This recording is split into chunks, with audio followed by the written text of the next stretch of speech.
তো hello friend, তোমরা সবাই কেমন আছো? দেখো রাত্রিরের ডিনার নিয়ে চলে এসেছি।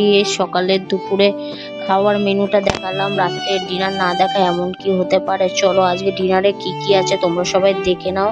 আজকে করেছি রুটি আর কাঁচকলা আলুর তরকারি, আর করেছি আলু ভাজা। সকালে ডিমের ঝোল করেছিলাম, সেই ডিমের ঝোল ছিল, অর্ধেক একটু ভেঙে ডিমটা নিয়েছি।